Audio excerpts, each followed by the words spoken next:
My name is Hosseini. I'm 30 years old. I was 17 when my father was sentenced to 20 years in prison for nonviolent crimes. My name is Hosseini. I am 20 years old.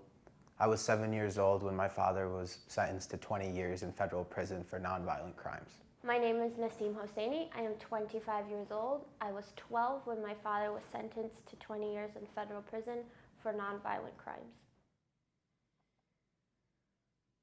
Growing up with him until I was 7, those were the best days of my life. In high school, I played football, I played basketball and lacrosse and track. And although my father wanted to be there, he could never be.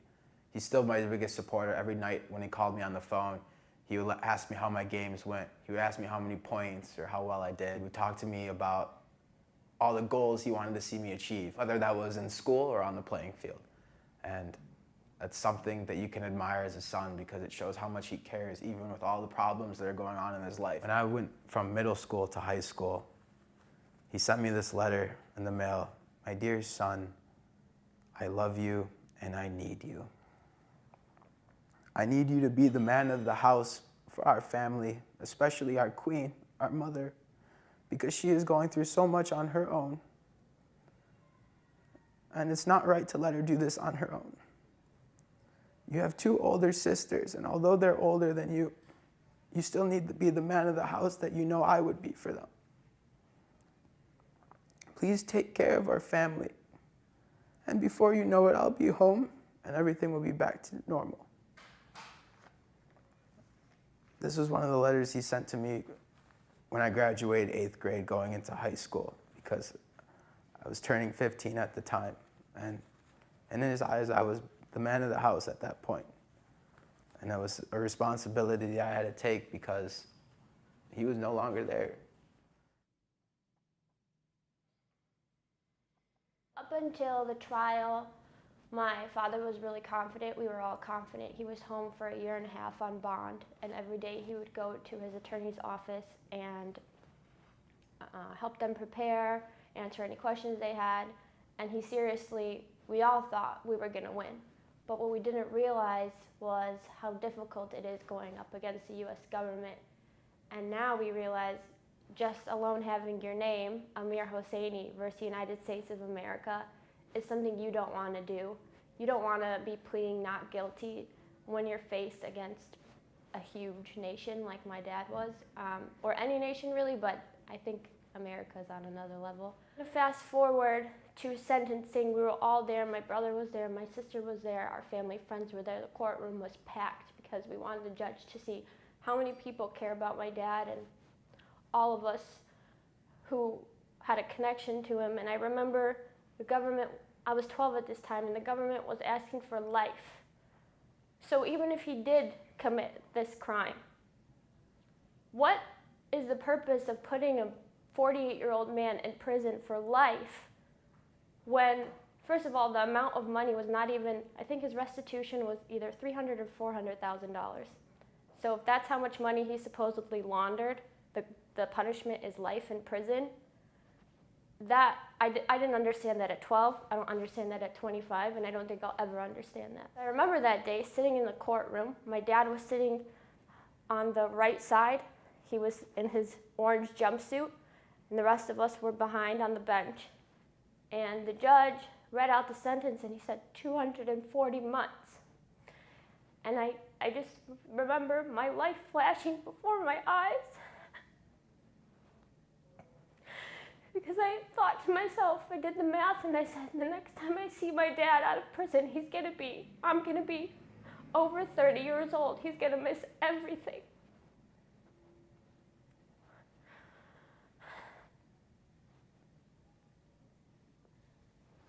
Sorry.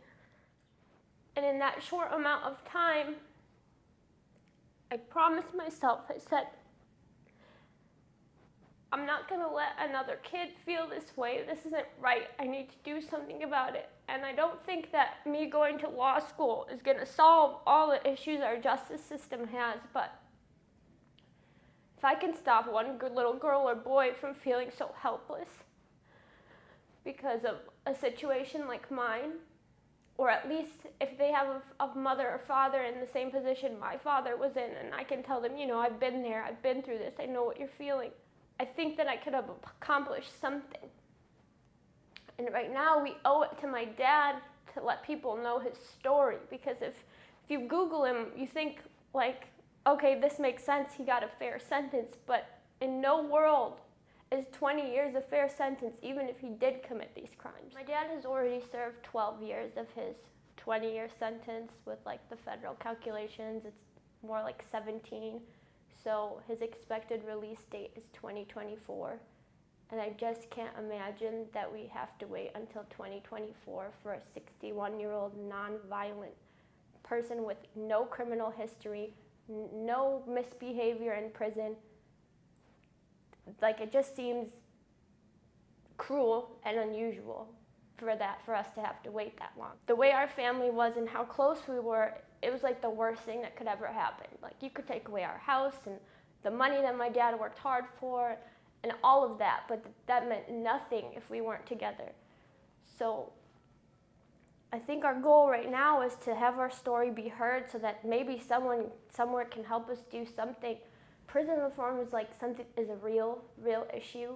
Nonviolent people who are not a threat to society, someone like my dad who gave so many jobs to people and was so helpful to society, would be more beneficial outside of prison than in prison. Ever since he got sentenced, I feel like my life is frozen and it hasn't moved and it won't change. And I'm still gonna be 12 years old until he comes home and we make up for all the lost time. Being in law school has taught me a lot, not only because I'm constantly reading cases, but what I've learned is there's murderers and like violent people who have gotten less time than my father, or rapists who commit the same crime multiple times and are still outside of prison. And it's so confusing to me why our system is run the way it is. Why was my dad told to plead guilty or do a plea deal or sign an agreement saying 3 other people he's never met in his life were involved in this supposed conspiracy just so that he could get out sooner? Those things don't make sense to me. And if he was offered the opportunity to come home at that time for a lesser sentence, what's the difference now just because he wanted to maintain his innocence? That's not right. That's not justice.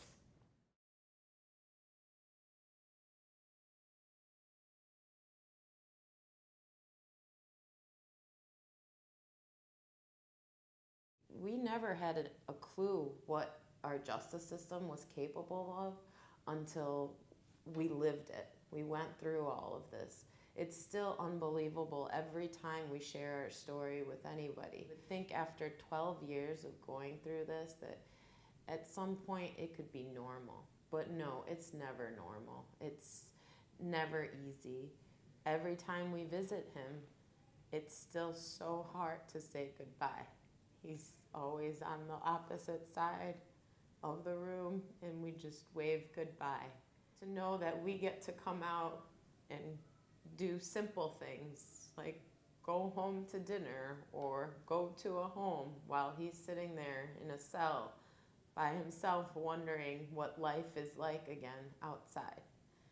A man who gave everything he had to anyone that he could now has nothing but a cell in imagination. Someone that didn't even hurt a soul has to go through something like this.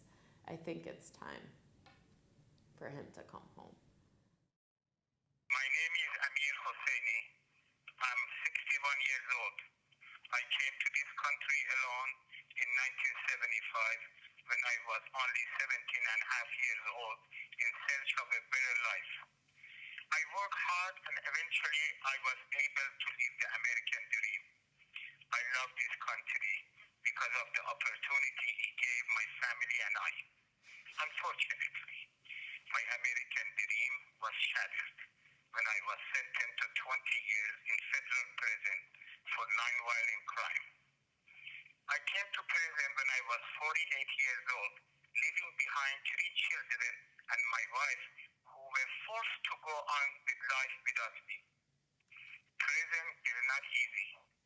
The past 12 years away from my family have been extremely painful. My only hope is that you can hear my story and help me seek the true justice.